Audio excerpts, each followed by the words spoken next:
ప్రభు అయిన యేసుక్రీస్తు నామంలో మీకు సమాధానం కలుగునుగాక. షలోం. 116వ కీర్తన 2వ వచనము.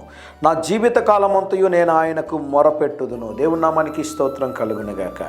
భక్తుడు ఈ మాట ఎందుకు తెలియజేస్తున్నాడు అంటే, పైన దీని కంటిన్యూషన్ ఒక మాట ఉంటుందండి.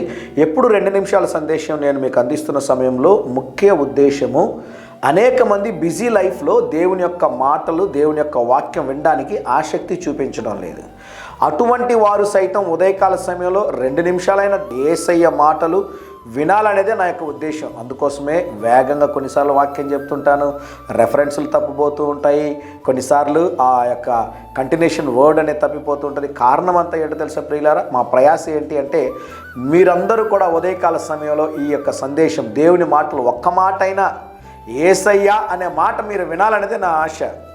కొన్నిసార్లు కొంతమంది చెప్తుంటారు, అన్న ఈ రెఫరెన్స్ తప్పు అంటుంటారు, లేకుంటే మీరు చెప్పినటువంటి వాక్యం తప్పు అంటుంటారు. నిజమేనండి, పొరపాటు జరుగుతుంటుంది. కారణం ఏంటి అంటే, గంట అరగంట ప్రసంగాలు చేయడం సులభం అండి, 2 నిమిషాల్లో దేవుని వాక్యం అందించడం కష్టం.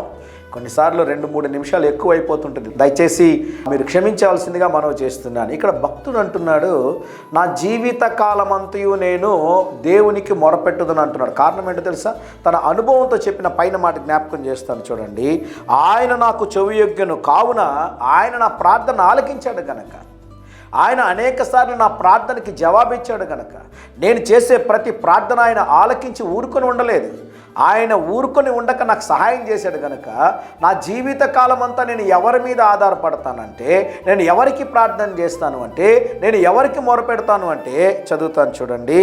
నేను ఆయనకు మొరపెట్టుదను, నా దేవునికి మొరపెట్టుదను. ఈ ఉదయకాల సమయంలో మన ప్రతి అవసరతలో ఎప్పుడు మనకి సంధించేది దేవుడు మాత్రమే. దేవుని సేవకుడుగా తెలియజేస్తున్నాను. నిత్యము ఆయనపై ఆధారపడండి, ఆయనపై నమ్మిక ఉంచండి, ఆయనని ఆశ్రయించండి, ఆయనకు మొరపెట్టండి. బలమైన కార్యాలు దేవుడు మీ జీవితంలో జరిగిస్తాడు. ధైర్యంగా ఈ దినాన్ని ఎదుర్కోండి.